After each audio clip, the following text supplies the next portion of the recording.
Hello, everyone. You're listening to Alternative Revelations with Linda Emanuel, and you're listening to podcast 174. And this is just a little bit of an update, give you an idea of what's going on. Mosh just told me that the contaminated food is in the distribution centers, and it will be on the shelves starting Monday. And also, he told me they'll be advertising this food, offering specials. That's what he's telling me. And also, getting back to the sign about the testing their agenda, their shutdown agenda of day one on October 28th. Mosh said they started testing different areas of the targeted cities this week. So again, this is a telltale sign that you're a target city if they shut your internet, cell phone, and grid off. Even if it's only like for 20 minutes, like R. Hamelman noticed. And again, thank you so much, R. Hamelman, for sharing this information to people. It's so critical that people believe this and have proof, not just my word. And Mosh says this is going to bring people closer to God, that there really is a creator, a source, a God, that we are the spark of God, that we are all one, that we can unite and stop what's going on if enough people find out about it. Especially another sign is the vaccination in November. I mean, come on. It usually takes years to develop a vaccine. And all of a sudden, November 1st, they have a vaccine ready. This is on the news. It's mainstream media. So this vaccine is going to be nasty. And the sheep or the people who are brainwashed are going to just flock to it and get it, because they're going to have some kind of a trigger, some kind of an event to get people to take this shot. Because right now, almost all the people in the United States are becoming skeptical that this thing is a hoax. So they need some kind of a false flag, a Pearl Harbor, to convince people that this is real. And it all will be is the brucellosis bacteria. And this thing is nasty.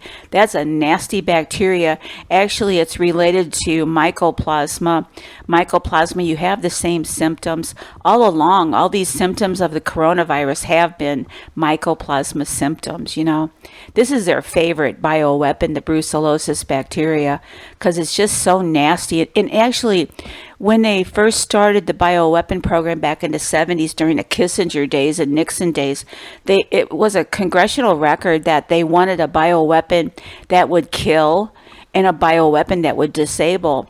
And the one they developed that would kill was the Mycoplasma fermentan and the Visna virus, which is mad cow disease. And this became HIV and killed. And then they wanted one to disable that would disable an army, because then the army would be taking care of its own sick people. And that was the regular Mycoplasma fermentan. And they unleashed these bioweapons in the 70s and 80s. And then with all the sexual revolution going on and people bed hopping and sharing body fluids, it wasn't long till cancer and disease became an epidemic.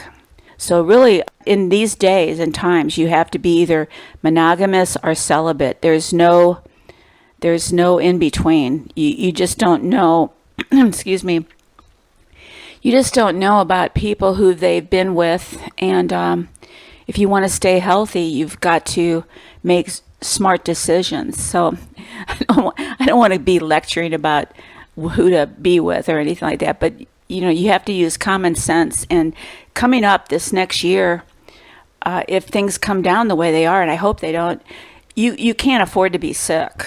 You're going to have to stay healthy, because if they try to starve us out next year, you've got to stay healthy. You've got to be the least of your worries is your health. And if you listen to my podcast about ways to kill mycoplasma, because mycoplasma is the most common cause of cancer and disease, you might want to have a few of those supplements on hand, like Golden Seal.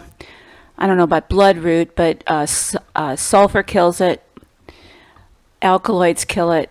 Cyanogenic glycosides. Like when you eat that apple, save those seeds. Those seeds contain cyanogenic glycoside, which kills mycoplasma. Peach kernels, inside peach kernels, kill mycoplasma. Apricot kernels kill mycoplasma. Flaxseed contains cyanogenic glycosides. It's a very, very good thing to take when you're trying to combat an infection. Also, hemp seed. Hemp seed is so nutritious. If you stock up on a little hemp seed, put them in smoothies, grind them up in smoothies. It's so nutritious. People have lived on hemp seed alone and gotten well from it, from tuberculosis even. So I'm going to end it here. Thank you for being supportive. Thank you for your comments. I'm going to keep podcasting till I can't podcast anymore. Looks like I'll be able to podcast all the way up to like October 26th or 27th, and trying to get the information out so people can rise up and stop this and they know what's going on. So until next time, good night and God bless.